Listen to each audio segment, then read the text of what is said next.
હવે જોઈએ સમાચાર વિગતવાર. દક્ષિણ ગુજરાતની મધ્યમાં આવેલી પીપી સવાણી યુનિવર્સિટીમાં 22મી જાન્યુઆરી 2024 સોમવારના રોજ રામજન્મ સ્થાન મંદિર પ્રતિષ્ઠાની ભવ્યતા અને દિવ્યતા સાથે ઉજવણી કરવામાં આવી.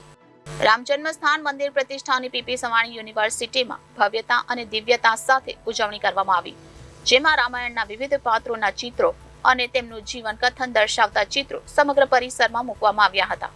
રામલલ્લાની ભવ્ય શોભાયાત્રામાં વિદ્યાર્થીઓ દ્વારા નીકળી ત્યારબાદ યુનિવર્સિટીના કુલપતિ ડોક્ટર પરાગ સંઘાણી અને રજિસ્ટ્રાર ડોક્ટર સતીશ બિરાદર તથા deputy registrar doctor Bindesh Patel તથા વિવિધ વિભાગના આચાર્યો, પ્રાધ્યાપકો અને વિદ્યાર્થીઓએ રામ, લક્ષ્મણ, જાનકી અને હનુમાનજીનું પૂજન અને આરતી વડે ભક્તિ વંદના કરી હતી.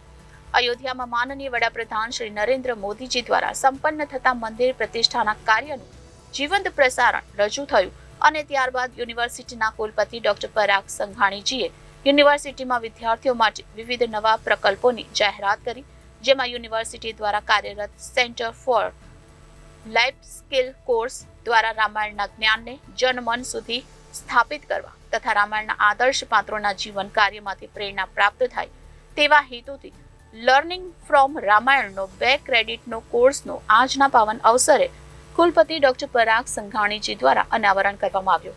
આ કોર્સના અભ્યાસથી વિદ્યાર્થીઓ એક આદર્શ વ્યક્તિ બને તેવું માર્ગદર્શન કુલપતિ ડોક્ટર પરાગ સંઘાણીજી દ્વારા દરેકને આપવામાં આવ્યું તથા યુનિવર્સિટીના તમામ કર્મચારી માટે ઇમોશનલ વેલબેંગ લીવની વિશેષ રજાઓ જાહેર કરી. જયશ્રી પરીખ, જનાદેશ ન્યૂઝ, સુરત.